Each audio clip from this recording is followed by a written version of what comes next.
Hello, future engineers and their parents. Welcome to Elegant Electronics. KCET exam ಆಯಿತು. ಒಂದಷ್ಟು ಜನ ಕಾಮೆಟ್ಗೆ exam ಸಹ ತಗೋತಿರ್ತೀರ, ಇನ್ನೊಂದಷ್ಟು ಜನ ನೀಟ್ ಎಕ್ಸಾಮು ಸಹ ಟ್ರೈ ಮಾಡ್ತಿರ್ತೀರ. ಮೀನ್ ವೈಲ್ ನಿಮಗೆ ಆಲ್ರೆಡಿ PUC ರಿಸಲ್ಟ್ಸ್ ಬಂದಿದೆ, ಸೊ ಗೊತ್ತಾಗಿರುತ್ತೆ ವೇರ್ ಯು ಸ್ಟ್ಯಾಂಡ್ ಅಂತ. ಹಾಗೆ CET ಎಕ್ಸಾಮ್ ಮುಗ್ದಿರೋದ್ರಿಂದ ನೀವು ಹೇಗೆ ಪರ್ಫಾರ್ಮ್ ಮಾಡಿದ್ದೀರಾ ಅನ್ನೋದು ಸಹ ನಿಮ್ಗೆ ಗೊತ್ತಾಗುತ್ತೆ. ಒಂದಷ್ಟು ಕೋಚಿಂಗ್ ಸೆಂಟರ್ಸು ಕೀ ಆನ್ಸರ್ಸು ಸಹ ಬಿಟ್ಟಿರಬಹುದು. ಅದನ್ನು ನೋಡಿದ್ರೆ ನಿಮಗೆ ಔಟ್ ಆಫ್ 180 ಎಷ್ಟು ಬರಬಹುದು ಅನ್ನೋದು ಸಹ ರಫ್ ಕ್ಯಾಲ್ಕುಲೇಷನ್ ಸಹ ಆಗಿರುತ್ತೆ. ಸೊ ಇಲ್ಲಿ ನಾನು ಯಾವುದು ರ್ಯಾಂಕ್ ಪ್ರಿಡಿಕ್ಟ್ ಮಾಡೋದಿಲ್ಲ. Let us consider the key factors to consider while taking admission in engineering colleges. ಯಾಕೆ ಈ ಟೈಮಲ್ಲಿ ಈ ವಿಡಿಯೋ ಮಾಡ್ತಿದ್ದೀನಿ ಅಂದರೆ, ಆಲ್ರೆಡಿ ಒಂದಷ್ಟು ಸ್ಟೂಡೆಂಟ್ಸು ಪೇರೆಂಟ್ಸು ಬೇರೆ ಬೇರೆ ಇಂಜಿನಿಯರಿಂಗ್ ಕಾಲೇಜಿಗೆ ವಿಸಿಟ್ ಮಾಡ್ತಿದ್ದಾರೆ. They are taking feedback about the engineering colleges. ಅವ್ರ ಬ್ರಾಂಚಸ್ ಬಗ್ಗೆ ಎಲ್ಲ ವಿಚಾರಿಸ್ಕೋತಿದ್ದಾರೆ, ಹೇಗಿದೆ ಏನು ಅಂತೆಲ್ಲ. ಏನೇನು ಫ್ಯಾಕ್ಟರ್ ನೀವು ಕನ್ಸಿಡರ್ ಮಾಡಬೇಕು ಕಾಲೇಜ್ಗೆ ಹೋದಾಗ, ಏನೇನು ಕೇಳಬೇಕಾಗತ್ತೆ, ಇಲ್ಲ ಅವ್ರ ಕಾಲೇಜ್ ವೆಬ್ಸೈಟ್ ನೋಡಿದಾಗ ಏನೇನು ಚೆಕ್ ಮಾಡಬೇಕಾಗತ್ತೆ ಅನ್ನೋದು ನಿಮಗೆ ಮೊದಲೇ ತಿಳಿದಿದ್ರೆ ಒಳ್ಳೆಯದು. ಯಾರೋ ಹೇಳಿದ್ದು ಇನ್ನೊಬ್ರು ಹೇಳಿದ್ದು ನಂಬೋದಕ್ಕಿಂತ ನೀವೇ ಫಸ್ಟ್ ಹ್ಯಾಂಡ್ ಇನ್ಫಾರ್ಮೇಷನ್ ತೊಗೊಂಡ್ರೆ ಒಳ್ಳೆಯದು. ಯಾಕೆಂದರೆ ಒಂದಷ್ಟು ಜನಕ್ಕೆ ಅವ್ರ ಕಾಲೇಜ್ ಚೆನ್ನಾಗಿರುತ್ತೆ, ಒಂದಷ್ಟು ಜನಕ್ಕೆ ಕಾಲೇಜ್ ಚೆನ್ನಾಗಿರಲಿಲ್ಲ, will get mixed opinions. So ಅದೆಲ್ಲ ಕನ್ಸಿಡರ್ ಮಾಡಿಕೊಂಡು ನಿಮ್ಮದೇ ಆದ ಒಂದು ಡಿಸಿಷನ್ ತಗೋಬೇಕಾಗತ್ತೆ. ಸೊ ಫಸ್ಟು ಯಾವ ಫ್ಯಾಕ್ಟರ್ ಕನ್ಸಿಡರ್ ಮಾಡ್ಕೋಬೇಕು ನೀವು ಅಂದರೆ, accreditation and affiliation. AICT approval. AICT ಅಂದರೆ all India council for technical education. Almost all colleges are AICT approved only. AICT approval ತಗೊಂಡಿರುತ್ತೆ. ಗೌರ್ಮೆಂಟ್ ಆಫ್ ಕರ್ನಾಟಕ ಸಹ ಅಪ್ರೂವಲ್ ತಗೊಂಡಿರ್ತಾರೆ. ನೆಕ್ಸ್ಟು VTU ಅಫಿಲಿಯೇಷನ್ ಇದ್ದರೆ VTU ಇಂದನೂ ಅಪ್ರೂವ್ ಆಗಿರುತ್ತೆ. ಪ್ರೈವೇಟ್ ಯೂನಿವರ್ಸಿಟಿ ಮತ್ತು deemed university ಆದರೆ ಮಾತ್ರ ಅವರು VTU ಇಂದ ಯಾವುದೂ ಅಫಿಲಿಯೇಷನ್ ಇರೋದಿಲ್ಲ. ಅವರದೇ ಪ್ರೈವೇಟ್ ಯೂನಿವರ್ಸಿಟಿ, ಅವರದೇ ಡೀಮ್ಡ್ ಯೂನಿವರ್ಸಿಟಿ ಆಗಿರುತ್ತೆ. ಹಾಗಾಗಿ ಅವರಿಗೆ ಬೇರೆ ಅಫಿಲಿಯೇಷನ್ಸ್, ಯೂನಿವರ್ಸಿಟಿಯಿಂದ ಅಫಿಲಿಯೇಷನ್ಸ್ ಬೇಕಾಗಿಲ್ಲ. Next NAC and NBA accreditation. NAC ಅಂದರೆ national assessment and accreditation council ಅಂತ. ಅದು ಇನ್ಸ್ಟಿಟ್ಯೂಷನ್ ಹೇಗಿದೆ ಅನ್ನೋದು ಹೇಳುತ್ತೆ. A+, A, B++ ಅಂತೆಲ್ಲ ಗ್ರೇಡ್ಸ್ ಎಲ್ಲ ಡಿಸ್ಪ್ಲೇ ಮಾಡಿರ್ತಾರೆ ಅವರು ವೆಬ್ಸೈಟಲ್ಲೆಲ್ಲ. ಅವ್ರದ್ದು ಒಳ್ಳೆ ಗ್ರೇಡ್ ಇದ್ದರೆ ಸೊ ಇನ್ಫ್ರಾಸ್ಟ್ರಕ್ಚರು ಉಳಿದಿದ್ದೆಲ್ಲ ಚೆನ್ನಾಗಿರುತ್ತೆ, ಪ್ಯಾರಾಮೀಟರ್ಸ್ ಎಲ್ಲ ಅಂತ. NAC ಕೊಡೋದು ಇನ್ಸ್ಟಿಟ್ಯೂಷನ್ಗೆ, ಯಾವುದೇ ಪರ್ಟಿಕ್ಯುಲರ್ ಡಿಪಾರ್ಟ್ಮೆಂಟ್ಗೆಲ್ಲ ಹೋಲ್ ಇನ್ಸ್ಟಿಟ್ಯೂಷನ್ ಕೊಡ್ತಾರೆ. National board of accreditation NB ಅನ್ನೋದು ಒಂದೊಂದು ಡಿಪಾರ್ಟ್ಮೆಂಟ್ಗೂ ಕೊಡ್ತಾರೆ. Electronics, computer science, mechanical. So department verify ಮಾಡಿ ಆಮೇಲೆ ಆ ಡಿಪಾರ್ಟ್ಮೆಂಟ್ ಮಾತ್ರ ಅಕ್ರೆಡಿಟ್ ಆಗಿದೆ ಅಂತ ಹೇಳ್ತಾರೆ. 3 ವರ್ಷಕ್ಕೆ 5 ವರ್ಷಕ್ಕೆ with some grading also. So NBA ಆಗಿದೆಯಾ ಇಲ್ವಾ, ನೀವು ಯಾವ ಕೋರ್ಸ್ ಸೆಲೆಕ್ಟ್ ಮಾಡ್ಕೋತಾ ಇದ್ದೀರಾ ಆ ಕೋರ್ಸ್ NBA ಆಗಿದೆಯಾ ಇಲ್ವಾ, ನೀವು ಸೇರ್ಕೊಳ್ಳುತ್ತಾ ಇರೋಂಥ ಕಾಲೇಜು NAC ಅಕ್ರಿಡಿಟೇಷನ್ ಆಗಿದೆಯಾ ಇಲ್ಲ ಅಂತ ಚೆಕ್ ಮಾಡ್ಕೊಳ್ಳಿ. ಅವ್ರು NBA ಆಗಿಲ್ಲ, NAC ಆಗಿಲ್ಲ ಅಂದರೆ ಆ ಕಾಲೇಜಿಗೆ ಅವ್ರ ಮೇಲೆ ಅವ್ರಿಗೆ ನಂಬಿಕೆ ಇಲ್ಲ ಅಂತ. ಯಾಕಂದರೆ ಅವ್ರಿಗೆ ನಂಬಿಕೆ ಇದ್ದರೆ ಅವ್ರ ಅಕ್ರಿಡಿಟೇಷನ್ಗೆ ಅಪ್ಲೈ ಮಾಡ್ತಿದ್ರು, ಅಕ್ರಿಡಿಟೇಷನ್ ತೊಗೊಳ್ಳೋರು B++ ಏನೋ ಯಾವುದೋ ಒಂದು ಗ್ರೇಡ್ ಸಿಗ್ತಿತ್ತು ಅವ್ರಿಗೆ. ಸೊ ಅವ್ರು ಅಪ್ಲೈ ಮಾಡಲಿಕ್ಕೆ ಹೋಗಿಲ್ಲ ಅಂದರೆ ಅಲ್ಲಿ ಇನ್ಫ್ರಾಸ್ಟ್ರಕ್ಚರ್ ಇಲ್ಲ, ಫ್ಯಾಕಲ್ಟಿ ಸ್ಟ್ರೆಂತ್ ಇಲ್ಲ, ಸ್ಟೂಡೆಂಟ್ ಅಡ್ಮಿಷನ್ ಇಲ್ಲ, ಪ್ಲೇಸ್ಮೆಂಟ್ ಇಲ್ಲ ಅಂತ ಅರ್ಥ. ಸೊ ಕಾಲೇಜ್ಗೆ ಹೋಗಬೇಕಾದ್ರೆ first NAC NBA accreditation check ಮಾಡ್ಕೊಳ್ಳಿ. NBA ಆದರೆ ನೀವು ಯಾವ ಡಿಪಾರ್ಟ್ಮೆಂಟ್ಗೆ ಸೇರ್ಕೋತಾ ಇದ್ರೆ ಆ ಡಿಪಾರ್ಟ್ಮೆಂಟ್ದು ಇದೆಯಾ ಇಲ್ಲ ಅಂತ ಚೆಕ್ ಮಾಡ್ಕೊಳ್ಳಿ. ಯಾವಾಗ ಎಕ್ಸ್ಪೈರ್ ಆಗುತ್ತೆ ಅಂತಲೂ ಚೆಕ್ ಮಾಡ್ಕೊಳ್ಳಿ. ಯಾಕೆ ಇದು ಇಂಪಾರ್ಟೆಂಟ್ ಆಗುತ್ತೆ ಅಂದರೆ, ಪ್ಲೇಸ್ಮೆಂಟ್ಸ್ಗೂ ಸಹ ಇಂಪಾರ್ಟೆಂಟ್ ಆಗುತ್ತೆ. ಯಾಕಂದರೆ ಕಂಪ್ನಿಗಳವರು ನೋಡ್ತಾರೆ ಇದು ಅಕ್ರಿಡಿಟೇಷನ್ ಆಗಿದ್ರೆ ಮಾತ್ರ ಬರ್ತಾರೆ, ಇಲ್ಲಾಂದ್ರೆ ಬರೋದಿಲ್ಲ. ನೆಕ್ಸ್ಟ್ ನೀವು ಹೈಯರ್ ಸ್ಟಡೀಸ್ಗೆ ಹೋಗಬೇಕಾದ್ರೆ ನೀವು ಓದಿರೋಂಥ ಕಾಲೇಜು ಅಕ್ರಿಡಿಟೇಟ್ ಆಗಿದೆಯಾ ಇಲ್ಲ ಅಂತ ನೋಡ್ತಾರೆ. ಅಕ್ರಿಡಿಟೇಷನ್ ಇಲ್ಲ ಅಂದರೆ ನೀವು ಓದಿರೋಂಥ ಕಾಲೇಜು ಅಷ್ಟೊಂದು ಒಳ್ಳೆ ಕಾಲೇಜ್ ಅಲ್ಲ ಅಂತ. Second, rankings and reputation check. NIRF rankings. NIRF ranking ಅಂತ ಇರುತ್ತೆ, national institute ranking framework ಅಂತ. NIRF ರ್ಯಾಂಕಿಂಗ್ ಒಂದಷ್ಟು ಕಾಲೇಜ್ಗಳಿಗೆ ಮಾತ್ರ ಕೊಟ್ಟಿರ್ತಾರೆ. ಅದು ಒಂದಷ್ಟು ಬ್ಯಾಂಡಲ್ಲಿ ಇರುತ್ತೆ, 0 to 100, 100 to 200 ಅಂತ. ಅದು ಯಾವ ಬ್ಯಾಂಡಲ್ಲಿ ಇದೆ ಅಂತ ಚೆಕ್ ಮಾಡ್ಕೊಳ್ಳಿ. ಟಾಪ್ ಕಾಲೇಜಸ್, ಟಾಪ್ 10 ಕಾಲೇಜಸ್ ಎಲ್ಲ NIRF ರ್ಯಾಂಕಿಂಗ್ ಇರುತ್ತೆ. ಹಾಗೆ ನೀವು ಕೆಳಗಡೆ ಹೋಗ್ತಾ ಹೋಗ್ತಾ ಹೋಗ್ತಾ NIRF ರ್ಯಾಂಕಿಂಗ್ ಬಗ್ಗೆ ಏನು ಸದ್ದು ಸುದ್ದಿ ಏನೂ ಇರೋದಿಲ್ಲ. ಸೊ NIRF ರ್ಯಾಂಕಿಂಗ್ ಇದೆ ಅಂದರೆ ಆ ಕಾಲೇಜಲ್ಲಿ ಎಲ್ಲ ಆ್ಯಕ್ಟಿವಿಟೀಸು ಚೆನ್ನಾಗಿ ನಡೀತಾ ಇದೆ ಅಂತ. State ranking, other reputed survey ranking ಎಲ್ಲ ದಯವಿಟ್ಟು ನೋಡೋಕೆ ಹೋಗಬೇಡಿ. ನಂಬಿದ್ರೆ NAC, NBA, NIRF ರ್ಯಾಂಕಿಂಗ್ ಮಾತ್ರ ನೋಡ್ಕೊಳ್ಳಿ. ಯಾಕೆ ರ್ಯಾಂಕಿಂಗ್ ಇಂಪಾರ್ಟೆಂಟ್ ಆಗುತ್ತೆ ಅಂದರೆ, ಇಲ್ಲಿ ಅಲ್ಯುಮಿನಿ, ಇಂಡಸ್ಟ್ರಿ, ಕೊಲಾಬ್ರೇಷನ್, ಪ್ಲೇಸ್ಮೆಂಟು ಎಲ್ಲ ಕನ್ಸಿಡರ್ ಮಾಡಿಕೊಂಡು ನಿಮಗೆ NIRF ರ್ಯಾಂಕಿಂಗ್ ಕೊಟ್ಟಿರ್ತಾರೆ. ನೀವು ಸೇರ್ಕೊಳ್ಳೋಂಥ ಕಾಲೇಜಲ್ಲಿ ನೀವು ಇಷ್ಟಪಟ್ಟಂಥ ಬ್ರಾಂಚ್ ಇದೆಯಾ ಇಲ್ವಾ ಅಂತ ಚೆಕ್ ಮಾಡ್ಕೊಳ್ಳಿ. Look for emerging branches if you are interested. A&ML, data science, cyber security, ಇಲ್ಲಾಂದರೆ ANDS. ನಿಮ್ಗೆ ಯಾವ್ದು ಈಗ ಎಮರ್ಜಿಂಗ್ ಬ್ರಾಂಚಸ್ ಬಗ್ಗೆ ಇಂಟ್ರೆಸ್ಟ್ ಇದೆ ಆ ಬ್ರಾಂಚಲ್ಲಿ ಇದೆಯಾ ಇಲ್ವಾ, ಇದ್ರೆ ಎಷ್ಟು ಇಂಟೇಕ್ ಇದೆ, ಹೇಗೆ ಪರ್ಫಾರ್ಮ್ ಮಾಡ್ತಿದೆ ಅನ್ನೋದು ಸಹ ಚೆಕ್ ಮಾಡ್ಕೊಳ್ಳಿ. ಇಷ್ಟು ದಿನ ಯಾರೂ ತಲೆ ಕೆಡಿಸ್ಕೊಳ್ಳೋದಿಲ್ಲ ಪ್ಲೇಸ್ಮೆಂಟ್ ಬಗ್ಗೆ, ಪ್ಯಾಕೇಜ್ ಬಗ್ಗೆ. ಸೆಕೆಂಡ್ PU ರಿಸಲ್ಟ್ ಬಂದ ತಕ್ಷಣ ಪೇರೆಂಟ್ಸ್ ಆಗಲಿ ಮಕ್ಕಳಾಗಲಿ ತುಂಬ ತಲೆ ಕೆಡಿಸ್ಕೋತಾರೆ. ಕಾಲೇಜಲ್ಲಿ ಅಕಾಡೆಮಿಕ್ಸ್ ಹೇಗಿದೆ ಅಂತ ಏನೂ ನೋಡೋದಿಲ್ಲ, ಪ್ಲೇಸ್ಮೆಂಟ್ ಹೇಗಿದೆ ಅಂತ ನೋಡ್ತಾರೆ. ಅದರಲ್ಲೂ ಹೈಯೆಸ್ಟ್ ಪ್ಯಾಕೇಜ್ ಎಷ್ಟಿದೆ ಅಂತ ನೋಡ್ತಾರೆ. ಹೈಯೆಸ್ಟ್ ಯಾರಿಗೋ ಒಬ್ರಿಗೋ ಇಬ್ರಿಗೋ 4 ಜನಕ್ಕೆ ಬಂದಿರುತ್ತೆ. ಅದಕ್ಕೆ ಮೀಡಿಯನ್ ಪ್ಯಾಕೇಜ್ ಅಂತ ಚೆಕ್ ಮಾಡ್ಕೊಳ್ಳಿ, ಆ್ಯಾವ್ರೇಜ್ ಪ್ಯಾಕೇಜ್ ಎಷ್ಟಿದೆ. ಸೊ ಆಗ ನಿಮ್ಗೊಂದು ರಫ್ ಐಡಿಯಾ ಸಿಗುತ್ತೆ ನಿಮಗೆ ಯಾವ ಪ್ಯಾಕೇಜ್ ಸಿಗ್ಬೋದು ಆ ಕಾಲೇಜಲ್ಲಿ ಅಂತ. ಆಮೇಲೆ ಆ ಕಾಲೇಜ್ಗೆ ಯಾವ ಕಂಪನೀಸ್ ಬಂದಿದ್ರು, ರೆಕ್ರೂಟಿಂಗ್ ಕಂಪನೀಸ್ ಯಾವ್ದು ವಿಸಿಟ್ ಮಾಡಿದ್ರು, ರೆಪ್ಯೂಟೆಡ್ ಕಂಪನೀಸ್ ಇಲ್ಲ ಅಂದರೆ ಯಾವುದಾದ್ರೂ ಬೇರೆ ಸಬ್ ಸ್ಟ್ಯಾಂಡರ್ಡ್ ಕಂಪನಿ ಬಂದಿದೆಯಾ ಅಂತ ಏನೋ ಚೆಕ್ ಮಾಡ್ಕೊಳ್ಳಿ. ನೀವು ಸೇರ್ಕೊಳ್ಳೋಂಥ ಕಾಲೇಜ್ದು ಪ್ಲೇಸ್ಮೆಂಟ್ ಪರ್ಸೆಂಟೇಜ್ ಹೇಗಿದೆ, 100% ಇದೆಯಾ, 50% ಇದೆಯಾ, 75% ಇದೆಯಾ ಅಂತ ನೋಡ್ಕೊಳ್ಳಿ. ಎಷ್ಟು ಜನ ಸ್ಟೂಡೆಂಟ್ ಪ್ಲೇಸ್ ಆಗಿದ್ದಾರೆ ಅಂತ ನೋಡ್ಕೊಳ್ಳಿ. ಆಫರ್ಸ್ ನೋಡೋಕೆ ಹೋಗ್ಬೇಡಿ. ಆಫರ್ಸ್ ನೋಡಿಕೊಂಡ್ರೆ ನಿಮಗೆ 100 to 200% ಎಲ್ಲ ಪ್ಲೇಸ್ ಆಗಿದೆ ಅಂತ ಹೇಳ್ತಾರೆ. ಯಾಕೆಂದರೆ ಒಬ್ಬ ಸ್ಟೂಡೆಂಟ್ಗೆ 2-3 ಆಫರ್ ಎಲ್ಲ ಕೊಡಿಸ್ತಾರೆ. ಆಫರ್ಸ್ ಯಾವತ್ತು ಜಾಸ್ತಿ ಇರುತ್ತೆ. How many number of students placed ಅನ್ನೋದು ಚೆಕ್ ಮಾಡ್ಕೊಳ್ಳಿ. Look for colleges with strong industry connect and placement training programmes. Placement trainings ಎಲ್ಲೂ ಇರಬೇಕು. ಬರೀ ಪ್ಲೇಸ್ ಮಾಡೋದಲ್ಲ, ಅವರು ಅದಕ್ಕಿಂತ ಮೊದಲು ಟ್ರೈನ್ ಮಾಡಬೇಕಾಗತ್ತೆ ನಿಮಗೆ. ನೆಕ್ಸ್ಟು ಮೋಸ್ಟ್ ಇಂಪಾರ್ಟೆಂಟು ಇನ್ಫ್ರಾಸ್ಟ್ರಕ್ಚರ್ ನೀವು ಅಲ್ಲಿ ಹೋಗಿ ವಿಸಿಟ್ ಮಾಡಿದ್ರೆ ಮಾತ್ರ ಗೊತ್ತಾಗುತ್ತೆ. ಯಾಕೆಂದರೆ ವೆಬ್ಸೈಟಲ್ಲಿ, ನಿಮ್ಮ ಲ್ಯಾಪ್ಟಾಪಲ್ಲಿ, ಮೊಬೈಲಲ್ಲಿ ಎಲ್ಲ ತುಂಬ ಸುಂದರವಾಗಿ ಕಾಣುತ್ತೆ, ಕಲರ್ಫುಲ್ಲಾಗಿ ಕಾಣುತ್ತೆ. ಲ್ಯಾಬ್ಸ್ ಹೇಗಿದೆ ಅಂತ ಚೆಕ್ ಮಾಡಿ, ಲೈಬ್ರರಿ ಹೇಗಿದೆ ಅಂತ ಚೆಕ್ ಮಾಡಿ, class rooms, hostel, wifi facility ಹೇಗಿದೆ, ಸ್ಪೋರ್ಟ್ಸು ಎಲ್ಲ ನಿಮ್ಗೆ ಏನೇನು ಇಂಟ್ರೆಸ್ಟ್ ಇದೆಯೋ, ಇಲ್ಲ ಕಲ್ಚರಲ್ ಆ್ಯಕ್ಟಿವಿಟೀಸ್ಗೆ ಏನು ಸಪೋರ್ಟ್ ಮಾಡ್ತಾರೆ ಏನಾದ್ರು ನೀವು ಚೆಕ್ ಮಾಡ್ಕೊಳ್ಳಿ. ಟೆಕ್ ಎನೇಬಲ್ ಟೀಚಿಂಗ್, ಹಳೆ ಬ್ಲ್ಯಾಕ್ ಬೋರ್ಡು ಚಾಕ್ ಪೀಸ್ ಇಟ್ಕೊಂಡು ಪಾಠ ಮಾಡ್ತಾ ಇದ್ದಾರಾ, ಇನ್ನೇನಾದ್ರೂ ICT tools, information and communication technology use ಮಾಡ್ಕೊಂಡು ಏನಾದ್ರು ಟೀಚ್ ಮಾಡ್ತಿದ್ದಾರೆ ಚೆಕ್ ಮಾಡಿ. ರಿಸರ್ಚ್ ಸೆಂಟರ್ಸ್ ಇದೆಯಾ ಅಲ್ಲಿ ಅಂತ, ರಿಸರ್ಚ್ ಆ್ಯಕ್ಟಿವಿಟೀಸ್ ಇದ್ದರೆ ಒಂದಷ್ಟು ಹೆಲ್ಪ್ ಆಗುತ್ತೆ ನಿಮಗೆ. ಆ್ಯಂಡ್ ಇನ್ನೋವೇಷನ್ ಸೆಂಟರ್ಸ್, ಹಾಗೆ ಸ್ಕಿಲ್ ಲ್ಯಾಬ್ಸು ಇದೆಯಾ ಅಂತ ಚೆಕ್ ಮಾಡ್ಕೊಳ್ಳಿ. ಯಾಕೆಂದರೆ ನಿಮ್ಮ ಹತ್ರ 20,000 ರೂಪೀಸ್ ಸ್ಕಿಲ್ ಲ್ಯಾಬ್ ಅಂತ ತಗೋತಾರೆ. ಅಲ್ಲಿ ಸ್ಕಿಲ್ ಲ್ಯಾಬ್ ಹೇಗಿದೆ, ಸ್ಕಿಲ್ ಲ್ಯಾಬ್ ಫೆಸಿಲಿಟೀಸ್ ಹೇಗಿದೆ, ಸ್ಟೂಡೆಂಟ್ ಹೇಗೆ ಯೂಸ್ ಮಾಡ್ಕೋತಾ ಇದ್ದಾರೆ ಅಂತಲೂ ಚೆಕ್ ಮಾಡಿ. ಇಂಜಿನಿಯರಿಂಗ್ ಕಾಲೇಜಸಲ್ಲಿ ಸ್ಕೂಲ್ಸ್ ಥರ ಅಲ್ಲ, ನೀವು ಹೋಗಿ ವಿಸಿಟ್ ಮಾಡಿದ್ರೆ ಖಂಡಿತ ಅವರು ನೀಟಾಗಿ ಎಲ್ಲ ಎಕ್ಸ್ಪ್ಲೈನ್ ಮಾಡ್ತಾರೆ, ಎಲ್ಲ ಕಡೆನೂ ಕರ್ಕೊಂಡು ಹೋಗ್ತಾರೆ. ಸ್ಕೂಲ್ಸಲ್ಲಾದರೂ ನೀವು ಪರ್ಮಿಷನ್ ತೊಗೊಂಡು ಹಾಗೆ ಹೀಗೆ ಇಲ್ಲೋಗ್ಬಿಡಿ ಅಲ್ಲೋಗ್ಬಿಡಿ ಅಂತಾರೆ. ಇಂಜಿನಿಯರಿಂಗ್ ಕಾಲೇಜಸಲ್ಲಿ ನಿಮಗೆ ಹಾಸ್ಪಿಟಾಲಿಟಿ ತುಂಬ ಚೆನ್ನಾಗಿರುತ್ತೆ. ಯಾವ ಡಿಪಾರ್ಟ್ಮೆಂಟ್ಗೆ ಹೋಗಿ ತುಂಬ ಚೆನ್ನಾಗಿ ಕುಳಿಸಿ ಮಾತಾಡ್ತಾರೆ, ಎಲ್ಲ ಲ್ಯಾಬ್ಸ್ ವಿಸಿಟ್ ಮಾಡಿಸ್ತಾರೆ, ಆಡಿಟೋರಿಯಮು, ಪ್ಲೇಸ್ಮೆಂಟ್ಸ್ ಎಲ್ಲು, ಗ್ರೌಂಡು ಎಲ್ಲ ತೋರಿಸ್ಕೊಂಡು ಬರ್ತಾರೆ. Location, proximity to tech hubs like Bengaluru which helps in internship and placements. ಯಾಕೆಂದರೆ ಬೆಂಗಳೂರಲ್ಲಿ ತುಂಬ ಇಂಡಸ್ಟ್ರೀಸ್ ಇರೋದ್ರಿಂದ ನಿಮಗೆ ಇಂಟರ್ನ್ಶಿಪ್ಗೆ ಪ್ಲೇಸ್ಮೆಂಟ್ಸ್ಗೆಲ್ಲ ಯೂಸ್ ಆಗುತ್ತೆ. ಹಾಗಾಗಿ ಬೆಂಗಳೂರಲ್ಲಿರೋ ಎಂಥ ಕಾಲೇಜ್, ಒಳ್ಳೆ ಕಾಲೇಜೆಲ್ಲ ಒಂದು ಆ್ಯಾವ್ರೇಜ್ ಕಾಲೇಜ್ಗೂ ಸಹ ಅಡ್ಮಿಷನ್ ಚೆನ್ನಾಗಾಗುತ್ತೆ. ಯಾಕೆಂದರೆ ಕರ್ನಾಟಕದ ಮೂಲೆಗಳಿಂದ ಬಂದು ಬೆಂಗಳೂರಲ್ಲಿ ಸೇರ್ಕೋತಾರೆ.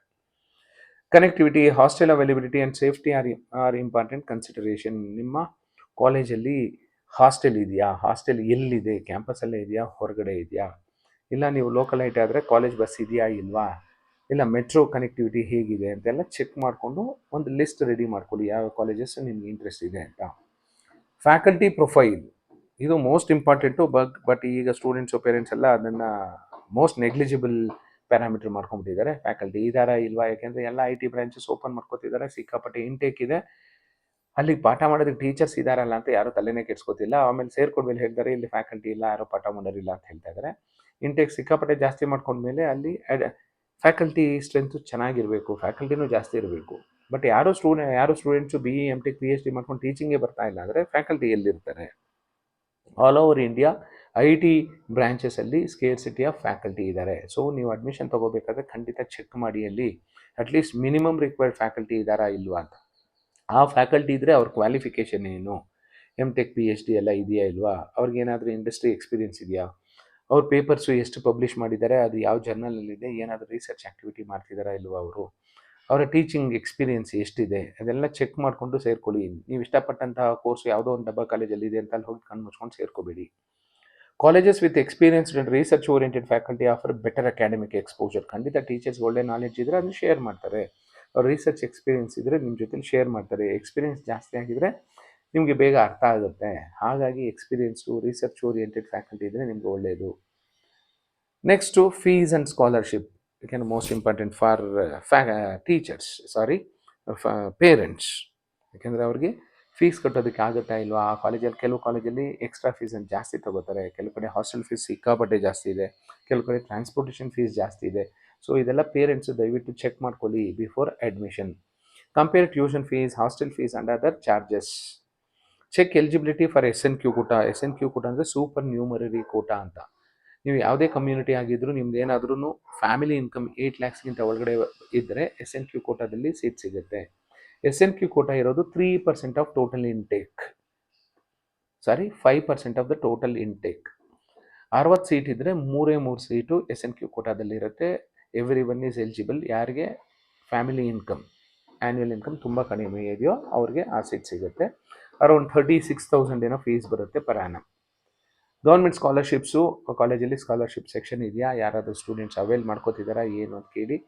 ಒಂದಷ್ಟು ಕಾಲೇಜಲ್ಲಿ ಮ್ಯಾನೇಜ್ಮೆಂಟ್ ಅವರೇ ಸ್ಕಾಲರ್ಶಿಪ್ಸ್ ಪ್ರೊವೈಡ್ ಮಾಡಿರ್ತಾರೆ ಎಕನಾಮಿಕಲಿ ವೀಕ್ ಸೆಕ್ಷನ್ಸ್ಗೆ, ಇಲ್ಲ ಕೆಲವು ಕಮ್ಯುನಿಟಿ ಅವ್ರಿಗೆ ಸ್ಕಾಲರ್ಶಿಪ್ಸ್ ಕೊಡ್ತಿರ್ತಾರೆ. ದಯವಿಟ್ಟು ಅದನ್ನು ಸಹ ಚೆಕ್ ಮಾಡ್ಕೊಳ್ಳಿ.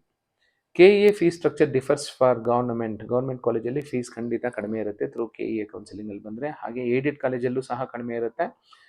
ನೆಕ್ಸ್ಟ್ ಏಡೆಡ್ ಕಾಲೇಜಸಲ್ಲೂ ಪ್ರೈವೇಟ್ ಸೀಟ್ಸ್ ಇರುತ್ತೆ. ಏಡೆಡ್ ಕಾಲೇಜ್ ಅಂದ ತಕ್ಷಣ ಎಲ್ಲ ಕೋರ್ಸು ಎಲ್ಲ ಸೀಟ್ಸು ಏಡ್ ಆಗಿರೋದಿಲ್ಲ, ಅಲ್ಲಿ ಪ್ರೈವೇಟ್ ಸೀಟ್ಸು ಇರುತ್ತೆ. ಆ ಪ್ರೈವೇಟ್ ಸೀಟ್ಸು 1-1 ಲಕ್ಷ ಬೀಳುತ್ತೆ ನಿಮಗೆ. ಡೀಮ್ಡ್ ಕಾಲೇಜಸ್ ಎಲ್ಲ ಇದು. ಪ್ರೈವೇಟ್ ಯೂನಿವರ್ಸಿಟಿ ಕಾಲೇಜಸಲ್ಲಿ ಸಹ ಫೀಸ್ ಸ್ವಲ್ಪ ಜಾಸ್ತಿ ಇರುತ್ತೆ. ಡೀಮ್ಡ್ ಕಾಲೇಜಸ್ಗೆ KEA ಮೂಲಕ ಸೀಟ್ ತಗೊಳ್ಳೋದಕ್ಕಾಗೋದಿಲ್ಲ. ಡೀಮ್ಡ್ ಯೂನಿವರ್ಸಿಟೀಸ್ ಅಂದರೆ ಎಸ್ ವ್ಯಾಸ ಅಂತಿದೆ, ಜೈನ್ ಯೂನಿವರ್ಸಿಟಿ ಇದೆ, ಕ್ರೈಸ್ಟ್ ಯೂನಿವರ್ಸಿಟಿ ಇದೆ, ಇದೆಲ್ಲ ಡೀಮ್ಡ್. ಮಣಿಪಾಲ್ ಯೂನಿವರ್ಸಿಟಿ ಸಹ ಡೀಮ್ಡ್. ಪ್ರೈವೇಟ್ ಯೂನಿವರ್ಸಿಟಿ ಆದರೆ CMR university, Reva university, Presidency university, GITAM university, ಇವೆಲ್ಲ ಪ್ರೈವೇಟ್ ಯೂನಿವರ್ಸಿಟೀಸು KEA ಮೂಲಕ ಕೌನ್ಸಿಲಿಂಗಿಂದ ನಿಮಗೆ ಸೀಟ್ ಸಿಗುತ್ತೆ ಅಲ್ಲಿ. Student support and campus life. ಒಂದು ಕಾಲೇಜ್ ಅಂತ ಇರುತ್ತೆ, ಕಾಲೇಜಲ್ಲಿ ಡಿಪಾರ್ಟ್ಮೆಂಟಲ್ಲಿ ಒಂದಷ್ಟು ಟೆಕ್ನಿಕಲ್ ಕ್ಲಬ್ಸು ಸಹ ಇರಬೇಕಾಗತ್ತೆ. ಸೊ ಯಾವ ಕ್ಲಬ್ ಇದೆ ಅಂತ ಕೇಳಿ, ಯಾಕೆಂದರೆ ನಿಮ್ಮ ಸ್ಕಿಲ್ಲು, ನಿಮ್ಮ ಟ್ಯಾಲೆಂಟ್ ಹೊರಗಡೆ ಬರಬೇಕು, ಡೆವಲಪ್ ಆಗಬೇಕು ಅಂದರೆ ಒಂದಷ್ಟು ಕ್ಲಬ್ಸ್ ಇರಬೇಕಾಗತ್ತೆ. ಅಲ್ಲಿ ಹ್ಯಾಕಥಾನ್ಸಲ್ಲಿ ಏನು ಕಂಡಕ್ಟ್ ಮಾಡ್ತಾರಾ, ಟೆಕ್ನಿಕಲ್ ಫೆಸ್ಟ್ ಮಾಡ್ತಾರಾ, ಕಲ್ಚರಲ್ ಆ್ಯಕ್ಟಿವಿಟೀಸು, ಸ್ಪೋರ್ಟ್ಸು ಎಲ್ಲ ಹೇಗಿದೆ ಅಂತ ಚೆಕ್ ಮಾಡಿ. ಬಿಕಾಸ್ ಪ್ರೊಫೆಷನಲ್ ಕೋರ್ಸಲ್ಲಿ ಓವರ್ ಆಲ್ ಡೆವಲಪ್ಮೆಂಟ್ ಆಗಬೇಕಾಗತ್ತೆ. ಹಾಗೆ ನೀವು ಹೋಗೋ ಕಾಲೇಜಲ್ಲಿ ಯಾವುದಾದ್ರೂ ಸ್ಟಾರ್ಟಪ್ಸ್ ಇದೆಯಾ ಅಂತ ಚೆಕ್ ಮಾಡಿ. ಸ್ಟಾರ್ಟಪ್ ಅಂದಲ್ಲಿರೋ ಸ್ಟೂಡೆಂಟ್ಸ್ಗೆ ಕಾಲೇಜಿಂದ ಒಂದಷ್ಟು ಸೀಡ್ ಮನಿ ಅಂತ ಕೊಟ್ಟು ಸ್ಟಾರ್ಟಪ್ಸ್ ಮಾಡೋದಕ್ಕೆ ಹೆಲ್ಪ್ ಮಾಡಿರ್ತಾರೆ ಕೆಲವೊಂದಷ್ಟು ಕಾಲೇಜುಗಳಲ್ಲಿ.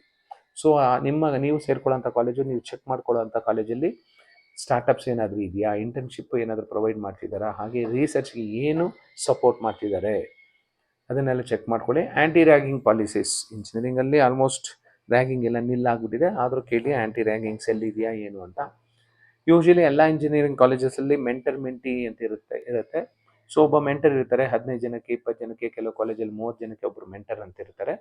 ಸೊ ನಿಮಗೆ ಕಾಲೇಜಲ್ಲಿ ಒಂದಷ್ಟು ಶೇರ್ ಮಾಡ್ಕೋಬೇಕಾದ್ರೆ ನೀವು ನಿಮ್ಮ ಮೆಂಟರ್ ಹತ್ರ ಹೋಗಿ ನಿಮ್ಮ ಪ್ರಾಬ್ಲಮ್ಸು ಶೇರ್ ಮಾಡ್ಕೋಬೋದು. ಅಕಾಡೆಮಿಕ್ ಪ್ರಾಬ್ಲಮ್ಸು, ಒಂದಷ್ಟು ಕಾಲೇಜಲ್ಲಿ ಪರ್ಸನಲ್ ಪ್ರಾಬ್ಲಮ್ಸು ಸಹ ಶೇರ್ ಮಾಡಿಕೊಂಡ್ರೆ ಅವ್ರು ಕೌನ್ಸಲಿಂಗ್ ಮಾಡ್ತಾರೆ. ಇನ್ನೊಂದಷ್ಟು ಕಾಲೇಜಲ್ಲಿ ಕೌನ್ಸಿಲಿಂಗ್ ಸೆಲ್ಲೇ ಇರುತ್ತೆ, ಒಬ್ಬರು ಇಬ್ಬರು ಡಾಕ್ಟರ್ಸ್ ಯಾರಾದರೂ ಇರ್ತಾರೆ. ಸೊ ಕೌನ್ಸಿಲಿಂಗು ಸಹ ಮಾಡ್ತಾರೆ. ಯಾಕೆಂದರೆ at the age of 18 to 22 you need moral support, mental support ಒಂದಷ್ಟು ಫೇಸ್ ಮಾಡ್ತಿರ್ತೀರ ನೀವು. ಹಾಗಾಗಿ ನಿಮಗೆ ಮೆಂಟರ್ಶಿಪ್ಪು ಬೇಕಾಗುತ್ತೆ, ಕೌನ್ಸಿಲಿಂಗು ಬೇಕಾಗುತ್ತೆ. Alumni network. ಅಲಮ್ನೈ ಅನ್ನೋದು ಸ್ಟ್ರಾಂಗ್ ಬೇಸ್ ಇದ್ದರೆ ಆ ಕಾಲೇಜ್ಗೆ, ಆ ಕಾಲೇಜ್ ಚೆನ್ನಾಗಿದೆ ಅಂತ. ಯಾಕೆಂದರೆ ಹುಡುಗರು ಪಾಸ್ ಆಗಿ ಹೋದ್ಮೇಲೆ ಆ ಕಾಲೇಜ್ಗೆ ವಾಪಸ್ ಬರ್ತಾ ಇದ್ದಾರೆ ಅಂದರೆ ಆ ಕಾಲೇಜ್ ಚೆನ್ನಾಗಿದೆ ಅಂತ. ಸೊ ಆ ಅಲಮ್ನೈ ನೆಟ್ವರ್ಕ್ ಚೆನ್ನಾಗಿರಬೇಕು, ಅಲಮ್ನೈ ಸೆಲ್ ಆ್ಯಕ್ಟಿವ್ ಆಗಿರಬೇಕು. ಹಾಗೆ ಪ್ಲೇಸ್ಮೆಂಟ್ಸ್ಗೆ ಅಲಮ್ನೈ ಹೆಲ್ಪ್ ಮಾಡ್ತಿದ್ದಾರೆ ಅಂದರೆ ಆ ಕಾಲೇಜ್ ಚೆನ್ನಾಗಿದೆ ಅಂತ. ಹಾಗೆ ಅಲಮ್ನೈ ನೆಟ್ವರ್ಕು ಚೆನ್ನಾಗಿರಬೇಕು, ಅಲಮ್ನೈ ಮೆಂಟರ್ಶಿಪ್ಪು ಸಹ ನಿಮ್ಗೆ ಸಿಗಬೇಕು. ಅಲಮ್ನೈ ವಾಪಸ್ ಬಂದು ಕಾಲೇಜ್ಗೆ ಅವ್ರು ಏನು ತಪ್ಪು ಮಾಡಿದ್ರು ಓದಬೇಕಾದ್ರೆ ಆ ತಪ್ಪು ಮಾಡಬೇಡಿ ಅಂತ ಹೇಳಬೇಕು. ಏನು ಮಾಡಿದ್ರು ಒಳ್ಳೆ ಕೆಲಸ ಅದನ್ನು ನೀವು ಮಾಡಿ ಅಂತ ಹೇಳ್ತಾರೆ. ಅವ್ರ ಕಂಪ್ನಿಯಲ್ಲಿ ಹೇಗಿದೆ, ಹೇಗೆ ಇಂಡಸ್ಟ್ರಿ ರೆಡಿ ಆಗಬೇಕು ನೀವು ಅನ್ನೋದು ಒಂದಷ್ಟು ಟಾಕ್ಸ್ ಸಹ ಕೊಡ್ತಾರೆ, ಅಲಮ್ನೈ ಟಾಕ್ಸ್ ಕೊಡ್ತಾರೆ. ಯಾವ ಕಾಲೇಜಲ್ಲಿ? ಒಳ್ಳೆ ಕಾಲೇಜಲ್ಲಿ ಆಗಿದ್ರೆ. ಅದೇ average college, below average college ಇದ್ದರೆ ಅಲಮ್ನೈ ಮುಗಿಸ್ಕೊಂಡು ಹೋದವರು ಯಾರೂ ವಾಪಸ್ಸೇ ಬರೋದಿಲ್ಲ, ಯಾಕೆಂದರೆ ಅವ್ರಿಗೆ ಆ ಕಾಲೇಜ್ ಬಗ್ಗೆ ಬೇಜಾರಿರುತ್ತೆ. ಅದಕ್ಕೆ ಅಲಮ್ನೈ ನೆಟ್ವರ್ಕು, ಅಲಮ್ನೈ ಸೆಲ್ ಏನಾದರೂ ತುಂಬ ಚೆನ್ನಾಗಿದೆ ಅಂದರೆ ಆ ಕಾಲೇಜ್ ಚೆನ್ನಾಗಿದೆ ಅಂತ. Check if the college has an active alumni cell or platform. ಆ ಕಾಲೇಜ್ ವೆಬ್ಸೈಟಲ್ಲಿ ನೋಡಿ ಅಲಮ್ನೈ ಸೆಲ್ದು ಒಂದು ಲಿಂಕ್ ಇರಬೇಕು, ಅಲ್ಲಿ ಪ್ಲ್ಯಾಟ್ಫಾರ್ಮ್ ಇರಬೇಕು, ಅಲ್ಲಿ ಅವ್ರದ್ದು ಕಾಂಟ್ಯಾಕ್ಟ್ ನಂಬರ್ಸ್ ಇರಬೇಕು, ಅವ್ರನ್ನೂ ಸಹ ಬೇಕಾದರೆ ನೀವು ಮಾತಾಡಿ. Internship and industry exposure. Academic ಸೇರ್ಕೊಂಡ ತಕ್ಷಣ ಬರೀ PUC SSLC ಓದೋಕ್ಕೆ ಬರೀ ಓದೋದು, ಬರೀ ಮಾರ್ಕ್ಸ್ ತೊಗೊಂಡ್ರೆ ಆಗೋದಿಲ್ಲ. ನಿಮ್ಗೆ ಒಂದಷ್ಟು ಎಕ್ಸ್ಪೋಜರ್ ಸಿಗಬೇಕು, ಪ್ರಾಜೆಕ್ಟ್ ಎಕ್ಸ್ಪೋಜರ್ ಸಿಗಬೇಕು, ಇಂಟರ್ನ್ಶಿಪ್ಪು, ಇಂಡಸ್ಟ್ರಿ ಎಕ್ಸ್ಪೋಜರ್ ಎಲ್ಲ ಸಿಗಬೇಕಾಗತ್ತೆ. ಸೊ ಅದು ಸಿಗಬೇಕು ಅಂದರೆ ನಿಮಗೆ ಕಾಲೇಜವರು ಟೈಪ್ಸ್ ಮಾಡ್ಕೊಂಡಿರಬೇಕಾಗತ್ತೆ. Mechanical industries, electrical industries, electronic industries, IT ಕಂಪ್ನಿಗಳ ಜೊತೆಲಿ ಟೈಪ್ ಮಾಡಿಕೊಂಡು MOU ಮಾಡಿಕೊಂಡು ನಿಮಗೆ ಲೈವ್ ಪ್ರಾಜೆಕ್ಟ್ಸ್ ಕೊಡಬೇಕಾಗತ್ತೆ, ಇಲ್ಲ ಒಂದಷ್ಟು ಸ್ಟಾಕ್ ಕೊಡಬೇಕಾಗತ್ತೆ, ಒಂದಷ್ಟು ಪ್ರಾಜೆಕ್ಟ್ಸ್ ಮಾಡಿಸ್ಬೇಕಾಗಿರುತ್ತೆ. ಸೊ ಎಲ್ಲ ಕಾಲೇಜಲ್ಲೂ ಇಂಡಸ್ಟ್ರಿ ಇನ್ಸ್ಟಿಟ್ಯೂಟ್ ಇಂಟ್ರ್ಯಾಕ್ಷನ್ ಸೆಲ್ ಅಂತ ಇರಬೇಕಾಗುತ್ತೆ. ಸೊ ಯಾಕೆಂದರೆ ಇಂಡಸ್ಟ್ರಿ ಜೊತೆಲಿ ಇಂಟ್ರ್ಯಾಕ್ಟ್ ಮಾಡಿದ್ರೆ ಅಟಾನಮಸ್ ಕಾಲೇಜಸಲ್ಲಿ ಅವರೇ ಸಿಲೆಬಸ್ ಫ್ರೈ ಮಾಡ್ತಾರೆ, ಒಂದಷ್ಟು ಅಟಾನಮಸ್ ಕಾಲೇಜಸಲ್ಲಿ ಇಂಡಸ್ಟ್ರಿಯಿಂದಲೇ ಬಂದು ಪಾಠ ಮಾಡ್ತಿರ್ತಾರೆ. ಸೊ ಈ ಪ್ಯಾರಾಮೀಟರ್ಸ್ ಎಲ್ಲ ಚೆಕ್ ಮಾಡ್ಕೊಳ್ಳಿ, ಆಮೇಲೆ ಶಾರ್ಟ್ ಲಿಸ್ಟ್ ಮಾಡ್ಕೊಳ್ಳಿ ನಿಮ್ಗೆ ಎಂಥ ಕಾಲೇಜ್ ಬೇಕು ಅಂತ. Next last parameter, 13th parameter, higher studies and global ಆಪರ್ಚುನಿಟೀಸ್ಗೆ ಏನು ಅಲ್ಲಿ ಹೆಲ್ಪ್ ಮಾಡ್ತಾರೆ. ನೀವು ಇಂಜಿನಿಯರಿಂಗ್ ಸೇರಿಕೊಂಡ್ರೆ ಅಂದರೆ ನೀವು ಹೈಯರ್ ಸ್ಟಡೀಸ್ಗೆ ಹೋಗ್ಬೋದು ಮುಂದೆ, ಇಲ್ಲ ಪ್ಲೇಸ್ ಆಗಿ ಕೆಲಸಕ್ಕೆ ಹೋಗ್ಬೋದು, ಇಲ್ಲಾಂದ್ರೆ ಆಂಟ್ರಪ್ರಿನರ್ ಆಗ್ಬೋದು ನೀವು. ಸೊ ಈ ಮೂರಕ್ಕೂ ನಿಮ್ಮ ಕಾಲೇಜು ಸಪೋರ್ಟ್ ಮಾಡಬೇಕಾಗತ್ತೆ. ಹೈಯರ್ ಸ್ಟಡೀಸ್ಗೆ ಏನು ಸಪೋರ್ಟ್ ಮಾಡಬೇಕು ಅಂದರೆ ಗೈಡೆನ್ಸ್ ಕೊಡಬೇಕಾಗುತ್ತೆ. ಗೇಟು, GRE, TOEFL ಇಂಥ ಎಕ್ಸಾಮ್ಸ್ಗೆ ಹೆಲ್ಪ್ ಮಾಡಬೇಕಾಗುತ್ತೆ. ಹಾಗೆ ಫಾರಿನ್ ಲ್ಯಾಂಗ್ವೇಜಸ್ ಕಲಿಯೋದಕ್ಕೆ ಒಂದು ಸೆಲ್ ಇರಬೇಕಾಗುತ್ತೆ, ಫಾರಿನ್ ಲ್ಯಾಂಗ್ವೇಜ್ ಸೆಲ್ ಅಂತಲೂ ಇರಬೇಕಾಗುತ್ತೆ. ಸೊ ಅದು ಇದೆಯಾ ಇಲ್ಲ ಅಂತ ಚೆಕ್ ಮಾಡ್ಕೊಳ್ಳಿ. ಹಾಗೆ ಒಂದಷ್ಟು ಒಳ್ಳೆ ಕಾಲೇಜುಗಳೆಲ್ಲ ಫಾರಿನ್ ಯೂನಿವರ್ಸಿಟಿ ಜೊತೆಲ್ಲ ಟೈಪ್ ಮಾಡ್ಕೊಂಡಿರ್ತಾರೆ. ಸ್ಟೂಡೆಂಟ್ ಎಕ್ಸ್ಚೇಂಜ್ ಪ್ರೋಗ್ರಾಮ್ ಎಲ್ಲ ನಡೀತಿರುತ್ತೆ. ಸೊ ಆ ಥರ ನಿಮಗೆ ಇಂಟ್ರೆಸ್ಟ್ ಇರುವಂಥ ಕಾಲೇಜಲ್ಲಿ MOU ವಿತ್ ಫಾರಿನ್ ಇನ್ಸ್ಟಿಟ್ಯೂಷನ್ಸ್ ಇದೆಯಾ ಇಲ್ಲ ಅಂತ ಚೆಕ್ ಮಾಡ್ಕೊಳ್ಳಿ. ಇದೆಲ್ಲ ಏನಾದರೂ ಇದೆ ಅಂದರೆ ಇದೆಲ್ಲ ಚೆಕ್ ಮಾಡ್ಕೊಳ್ಳಿ, ಒಂದು ಶೀಟಲ್ಲಿ ಬರೆದಿಟ್ಕೊಳ್ಳಿ, ಆ ಕಾಲೇಜಲ್ಲಿ ಇದೆಯಾ ಇಲ್ಲ ಅಂತ. ಅಂಥ ಕಾಲೇಜುಗಳ ಬಗ್ಗೆ ಸ್ವಲ್ಪ ಇಂಟ್ರೆಸ್ಟ್ ತಗೊಳ್ಳಿ. So this is about what are the factors to be considered while taking admission in engineering colleges. ಈ ಕಾಲೇಜಿಗೆ ಹೋಗಿ ಎನ್ಕ್ವೈರಿ ಮಾಡ್ತಿರ್ತೀರಾ, ಚೆಕ್ ಮಾಡ್ತಿರ್ತೀರಾ. ಸೊ ಈ ಫ್ಯಾಕ್ಟರ್ಸ್ ಚೆಕ್ ಮಾಡಿಕೊಂಡು ನೀವು ನಿಮ್ಮದೇ ಆದ ರೇಟಿಂಗ್ ಕೊಟ್ಕೊಳ್ಳಿ. ಆಮೇಲೆ ನಿಮ್ಮದೇ ಆದ ಒಂದು ಪ್ರಯಾರಿಟಿ ಆರ್ಡರ್ ಬರೆದಿಟ್ಕೊಳ್ಳಿ. Thank you and all the best for your counselling.